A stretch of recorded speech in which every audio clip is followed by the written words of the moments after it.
Hello दोस्तों, आपका हमारे चैनल मूवी क्रेज पर स्वागत है।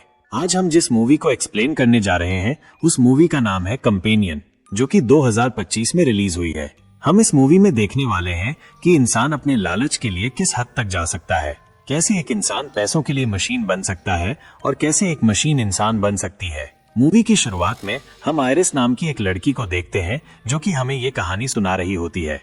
आयरिस एक सुपरमार्केट में शॉपिंग कर रही होती है जहां पर उसे जॉश नाम का लड़का दिखता है। जॉश फिर आयरिस को इम्प्रेस करने के चक्कर में वहां शेल्फ पे रखे हुए सारे ऑरेंजेस नीचे गिरा देता है, जिससे आयरिस उस पे हंसने लगती है और उन दोनों को लव एट फर्स्ट साइट हो जाता है। फिर हम आयरिस को ये कहते हुए सुनते हैं कि आज तक मैं सबसे ज्यादा 2 बार खुश हुई हूँ। एक तो पहले जब मैं जॉश से मिली थी और दूसरा जब मैंने उसकी जान ली थी। फिर सीन शिफ्ट होता है और हम देखते हैं जॉश और आयरिस एक दूसरे को डेट करने लग गए हैं।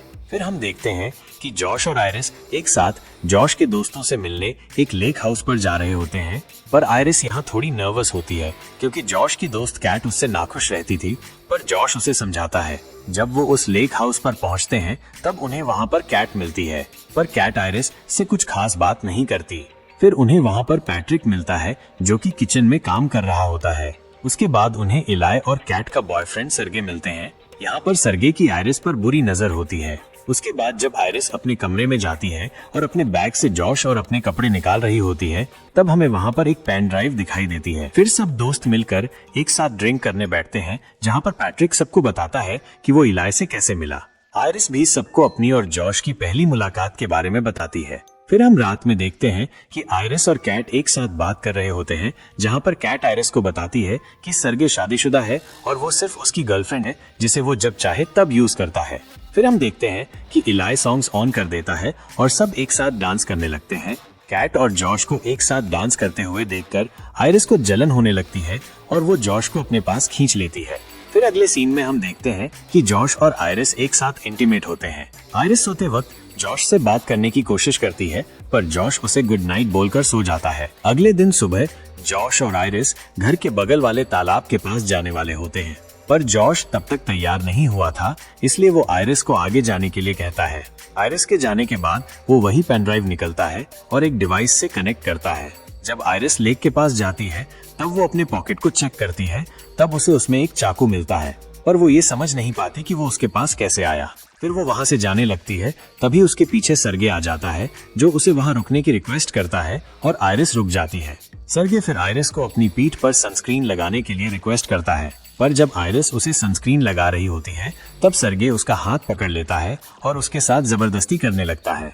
आयरिस फिर खुद को बचाने के लिए एक वाइन की बोतल को सर्गे के मुंह पर मार देती और सर्गे का सिर जाकर कर एक पत्थर में लग जाता है और खून आने लगता है, जिस वजह से सर्गे गुस्से में आयरिस का गला पकड़ लेता है। फिर आयरिस खुद को बचाने के लिए अपनी पॉकेट से वो चाकू निकालती है और सर्गे के गले में घुसा देती है। आयरिस फिर खून से लथपथ होकर घर पहुंचती है, जिसे देखकर सब घबरा जाते हैं।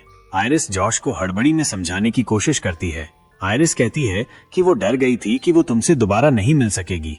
तभी जॉश उसे कहता है आयरिस सो जाओ, जिससे आयरिस अचानक शांत हो जाती है और उसकी आंखें सफेद हो जाती हैं। जॉश फिर आयरिस को एक कुर्सी से बांध देता है। कुछ देर बाद जॉश आयरिस को ऑन करता है। आयरिस फिर से हड़बड़ी में जॉश को समझाने लगती है, पर जॉश उसे रोक देता है और उसे बताता है कि वो एक रोबोट है, और मोर स्पेसिफिकली कहा जाए तो एक कंपेनियन रोबोट है जिसे इंसानों की इमोशनल और फिजिकल जरूरतें पूरी करने के लिए बनाया गया है। आयरिस पहले तो मानने से इनकार कर देती है। वो जॉश से कहती है कि वो सब चीजें फील कर सकती है। वो बताती है कि उसके पास अपने कॉलेज और स्कूल की कई सारी यादें हैं उसे, पर जॉश उसे बताता है कि ये सब उसकी प्रोग्रामिंग का पार्ट है। जॉश फिर आयरिस को बताता है कि उनकी पहली मुलाकात भी झूठ थी और वो एक प्रोग्रामिंग का पार्ट था। फिर हमें एक फ्लैशबैक का सीन दिखाया जाता है, जहाँ पर जॉश आयरिस को बताने लगता है कि उसने आयरिस को एम्पैथिक्स रोबोटिक्स नाम की एक कंपनी से खरीदा था, जहाँ पर कंपनी वाले जॉश को उसके रोबोट की डिलीवरी कर रहे होते हैं। हम देखते हैं कि कंपनी वाले जॉश के साथ एक एग्रीमेंट साइन करते हैं और उसे उस रोबोट के फीचर्स बताते हैं। डिलीवरी पर्सन जॉश को बताता है कि ये रोबोट कभी भी झूठ नहीं बोल सकते, वो इंसानों और एनिमल्स को इंजरी नहीं पहुंचा सकते, और इस रोबोट को रीसेट करने के लिए ओनर के अपने फिंगरप्रिंट्स को उस रोबोट के कान के पीछे लगाकर स्कैन करना होता है। फिर वो आदमी जॉश को बताता है कि रोबोट के मालिक को उसके रोबोट के साथ एक लव लिंक एस्टैब्लिश करनी होती है, जिससे कि वो अपने ओनर को आइडेंटिफाई कर सके। जॉश आयरिस को ये सब बता रहा होता है, तभी वहाँ पर कैट आ जाती है और वो जॉश को आयरिस को जल्द से जल्द बंद करने को कहती है। तब जॉश कैट को अंदर ले जाकर उसे समझने की कोशिश करता है, जहाँ पर हमें पता चलता है कि सर्गे को मारने का प्लान जॉश और कैट ने ही किया था, जिससे वो सर्गे के पैसों को चुरा सके। वो दोनों अंदर बात कर रहे होते हैं, तभी आयरिस को वहाँ फर्श पर पड़ा हुआ एक चाकू दिखता है और वो उस चाकू से अपनी रस्सियां काट लेती है। और जब जॉश आयरिस के पास आता है तब आयरिस जॉश के गले पर मुक्का मारकर वहाँ से भाग जाती है। जाते वक्त वो अपना कंट्रोलर भी साथ में ले जाती है।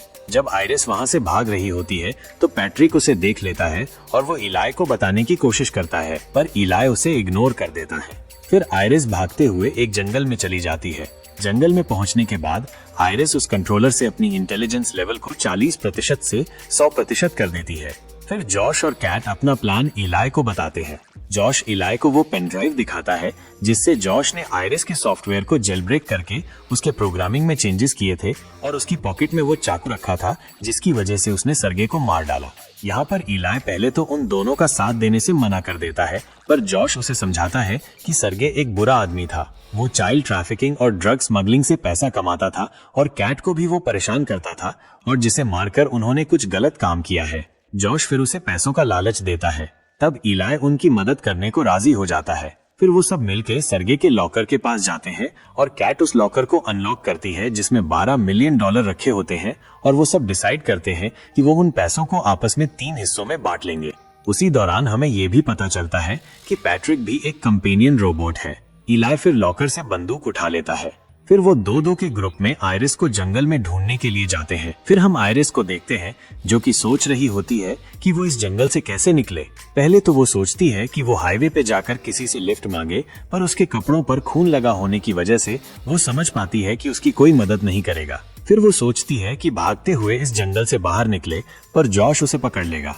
फिर वो आखिर में सोचती है कि वो घर वापस लौटे और जॉश की कार को लेकर वहाँ से घर लौट जाए। आयरिस फिर वहाँ से जाने लगती है कि तभी वहाँ पर इलाई और पैट्रिक आ जाते हैं और आयरिस एक पेड़ के पीछे छुप जाती है, जहाँ पर वो उन दोनों की बातें सुनती है और उसे पता चलता है कि जॉश ने उसके सिस्टम में चेंजेस किए थे और जिस वजह से उसने सर्गे को मार दिया।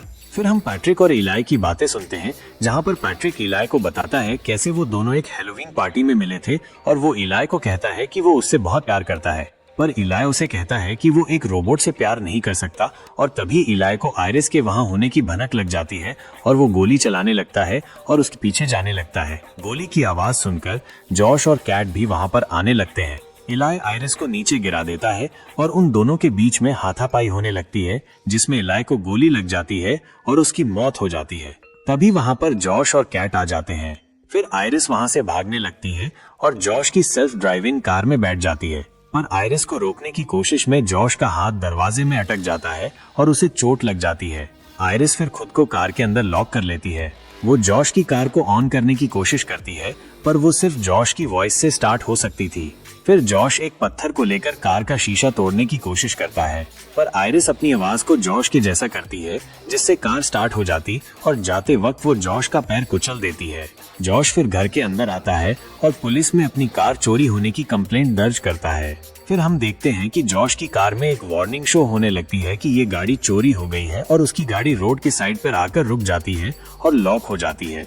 फिर आयरिस को जॉश का कॉल आता है जो उसे इमोशनल ब्लैकमेल करने की कोशिश करता है, पर आयरिस इस बार उसकी बातों में नहीं आती क्योंकि अब वो जान चुकी है कि जॉश ने उसे सर्गे को मारने के लिए यूज किया है। फिर हम जॉश को देखते हैं जो जंगल में इलाके के पास जाता है, जहाँ पर पैट्रिक और कैट इलाई के डेड बॉडी के पास बैठे हुए होते हैं। जॉश फिर इलाई के फिंगरप्रिंट्स को लेकर पैट्रिक को रीसेट कर देता है और उसके साथ न्यू लव लिंक एस्टैब्लिश करता है। जॉश फिर पैट्रिक का कंट्रोलर लेकर उसमें वही पेन ड्राइव कनेक्ट करता है जिससे उसने आयरिस के सॉफ्टवेयर को चेंज किया था और जॉश पैट्रिक की प्रोग्रामिंग में चेंजेस करके उसका एग्रेशन लेवल 100% कर देता है। फिर हम आयरिस को देखते हैं जो कार का शीशा तोड़कर उससे बाहर आ जाती है। तभी वहाँ से एक पुलिस वाला जा रहा होता है। वो आयरिस को इस तरह देखकर रुक जाता है और उससे पूछताछ करने लगता है। आयरिस क्योंकि झूठ नहीं बोल सकती, इसलिए वो अपनी लैंग्वेज को जर्मन में कन्वर्ट कर लेती है, जिससे उस पुलिस वाले को कुछ समझ में नहीं आता और वो वहाँ से जाने लगता है। पर जाते वक्त उसे आयरिस की कार में एक चाकू दिखता है, जिससे उसे आयरिस पर शक होता है और वो उसे अरेस्ट करने लगता है। तभी वहाँ पर पैट्रिक आ जाता है और उस पुलिस वाले के मुंह पर मुक्के मारकर उसकी जान ले लेता है। आयरिस वहाँ से भागने की कोशिश करती है, पर पैट्रिक उसका कंट्रोलर लेकर उसे ऑफ कर देता है। फिर वो उस पुलिस वाले के बॉडी और आयरिस को लेकर घर आ जाता है। कैट और जॉश जब वो डेड बॉडी देखते हैं तो वो समझ जाते हैं कि वो बहुत बड़ी मुसीबत में पड़ने वाले हैं। फिर पैट्रिक आयरिस को एक सोफे पर बैठा देता है।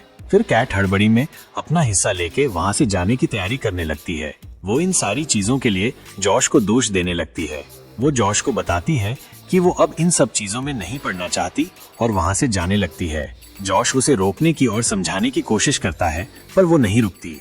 जॉश फिर पैट्रिक को उसे रोकने को कहता है पर पैट्रिक कैट के पीठ में चाकू घुसा देता है, जिसके बाद वो आयरिस के बगल में आकर बैठ जाती है और कुछ देर बाद उसकी मौत हो जाती है।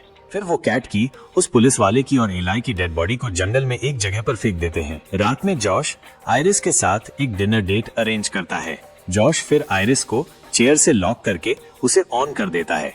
जॉश आयरिस को कैट की मौत के बारे में बताता है। जॉश आयरिस को सबकी मौत के लिए जिम्मेदार ठहराने लगता है, पर आयरिस जॉश का प्लान जान चुकी थी, इसलिए वो इस बात को मानने से इनकार कर देती है।